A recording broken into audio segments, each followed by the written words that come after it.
ao nos relacionarmos com o mundo, podemos nos colocar numa outra postura, a postura do herói.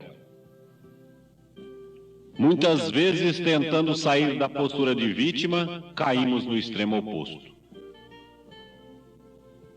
Se somos vítimas quando nos sentimos determinados 100% pela realidade, bancamos o herói quando sentimos que a realidade é 100% determinada por nós. O herói é o dominador, o controlador, o que se julga senhor e dono das outras pessoas. É a visão da realidade como resultado da sua própria vontade. É aquele que acha que só existem duas alternativas no relacionamento: ou ser dominado ou ser dominador, ou ser escravo ou ser dono, ou ser menos ou ser mais, ou ser perfeito ou ser a pior coisa que existe. É a postura do 8 ou do 80. Ele tira a alegria da tristeza do outro. Ele se sente bom se provar que o outro é mau. O herói assim peca por excesso. Ele se sente o único responsável pelo que está ocorrendo à sua volta, e por isso assume mais do que dá conta. Ele se insurge contra a realidade e vai além do que lhe é possível. Se na postura de vítima nós nos negamos, na postura de herói nós negamos o outro. Sentimos-nos o único sujeito da relação humana e consideramos as outras pessoas como objetos. O herói se coloca superior às outras pessoas, escondendo um profundo sentimento de inferioridade. O herói é o todo-poderoso, o que sabe tudo, o que sempre tem razão, o imbatível, o melhor. É aquele que perdeu a simplicidade do estar no mundo. É o que não sabe e não sabe que não sabe. Daí a sua dificuldade de aprender. Supõe saber tudo e perde com isto a capacidade de perguntar, a capacidade espontânea das perguntas, de perguntar o que não sabe. Em contrapartida, o seu comportamento é sempre de ensinar, julgar, analisar e orientar aos outros. É o dono da verdade, por isto nunca diz "eu não sei", nunca pede ajuda. Ele se sente como padrão dos outros e se relaciona com o mundo através de uma avassaladora programação de dogmas, de verdades feitas, porque as pessoas serão boas, honestas, verdadeiras, inteligentes, se coincidirem com o seu modo de pensar, sentir e agir. Internamente, o herói raciocina que as pessoas devam ser feitas à sua imagem e semelhança. As pessoas devem ser da maneira que ele quer que elas sejam. Os pensamentos das outras pessoas terão de ser os seus próprios pensamentos. O comportamento dos outros tem de ser como ele acha que deva ser. O herói é semelhante a Proscrustes, na lenda antiga, que punha todas as pessoas numa cama do mesmo tamanho. Se as pessoas fossem compridas, ele cortava as pernas. Se fossem muito curtas, ele esticava até que coubessem na cama. Há pessoas que querem enquadrar as outras ao seu moralismo, aos seus dogmas, às suas verdades, e isto é a pior forma de tortura. Por isto, o herói é aquele que sofre, esconde ao máximo isto e gosta de fazer os outros sofrerem.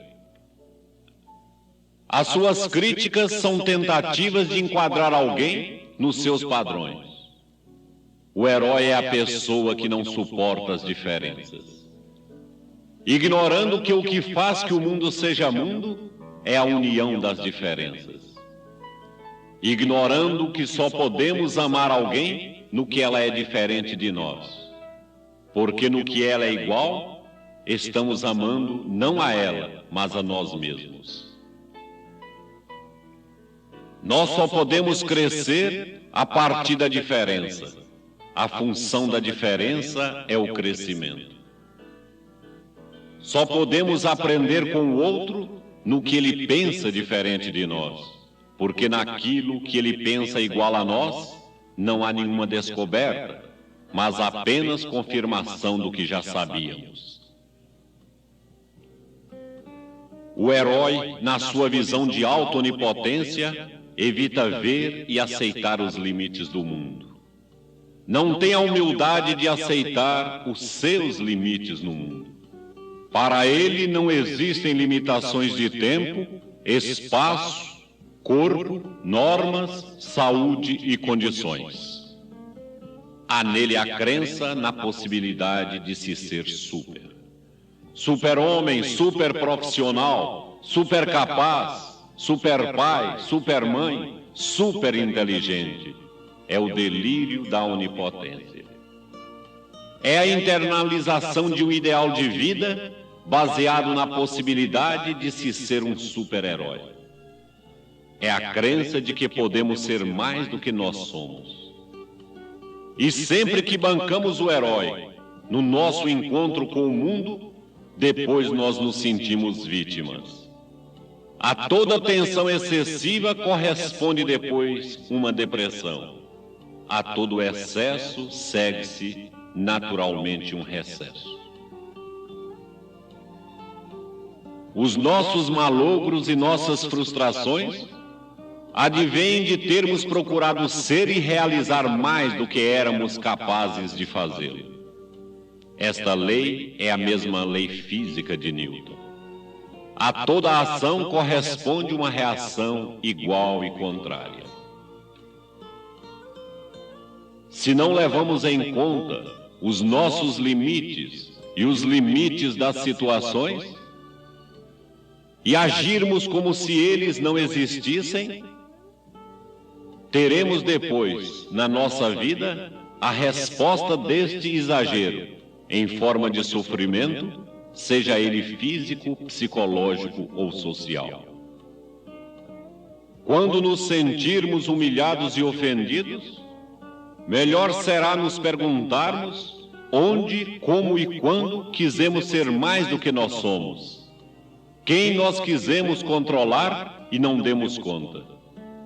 Porque apenas estamos sofrendo as consequências de querermos ser mais do que a própria realidade. O herói, na sua tentativa de manipular os outros, torna-se louco por controle, louco por poder e usa todo tipo de truques. Assim ele banca o autoritário, o durão, o frio, o machão, o estúpido, o teimoso, o corajoso, o desafiador, o que quebra mas não enverga. Herói é o que esconde o medo com a capa de coragem. Para depois, frustrada a sua tentativa de controlar os acontecimentos, bancar o desamparado, desprotegido, humilhado, ofendido, magoado e injustiçado.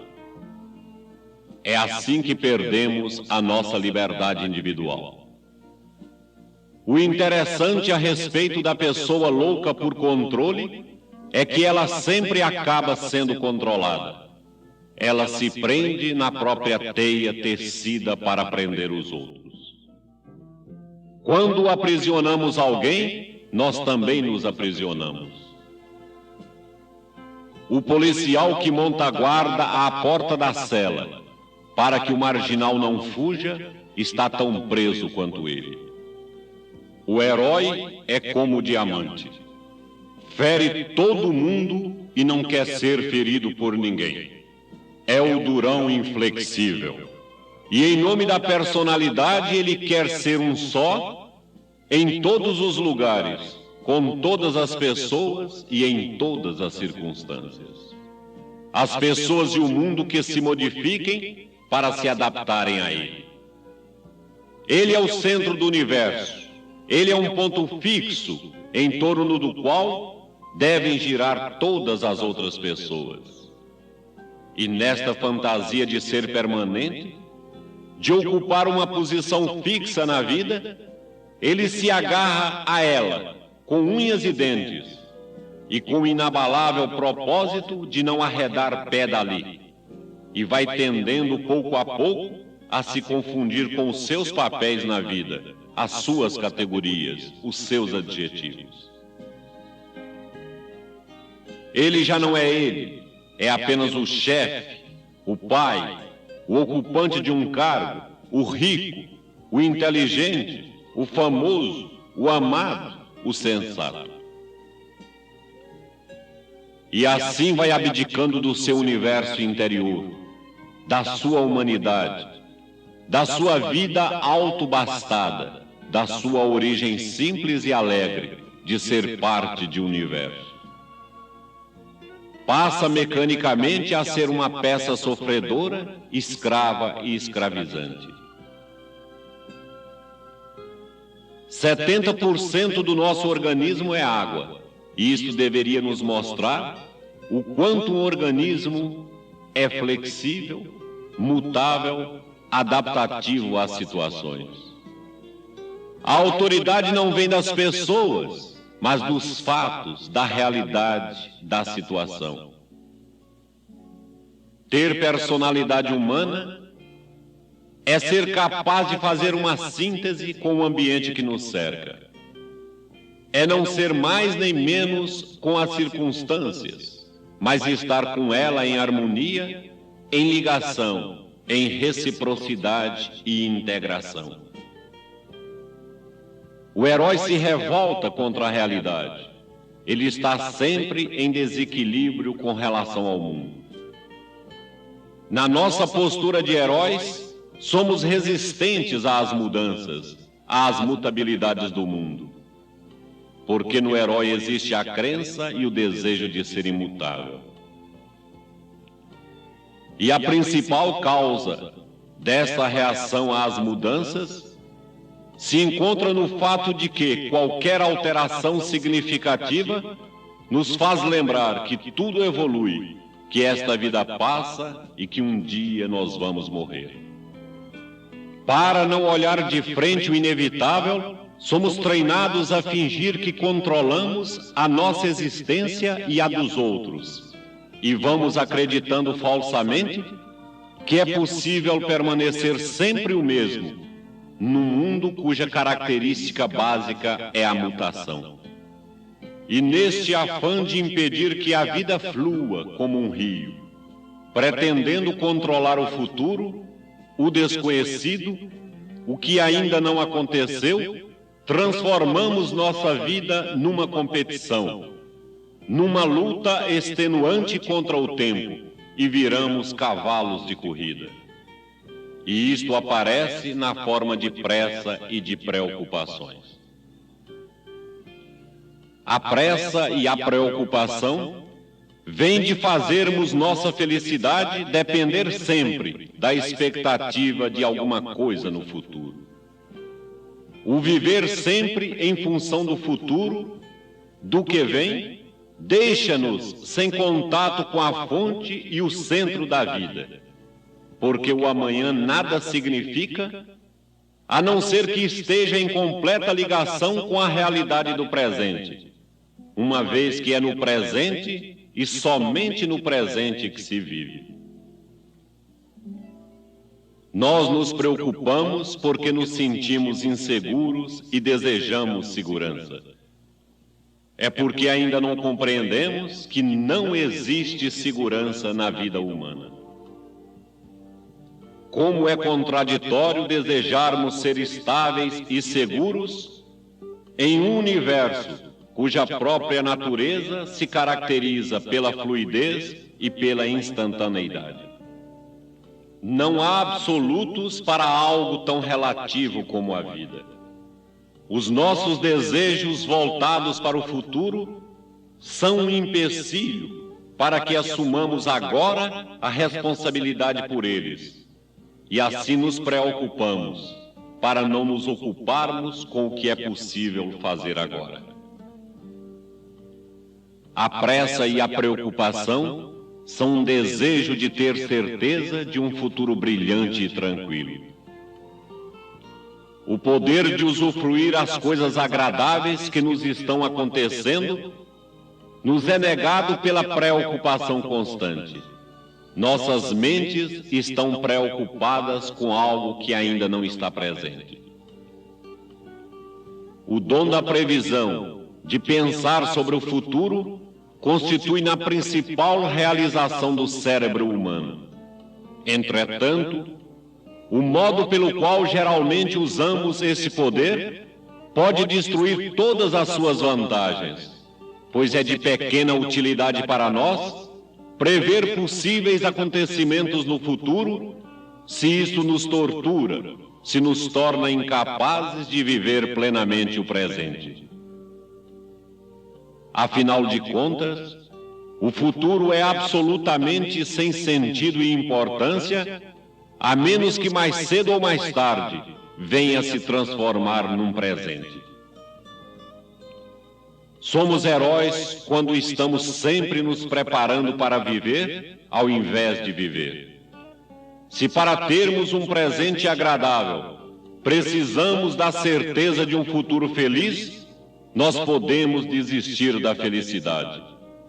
Tal certeza é impossível de se obter.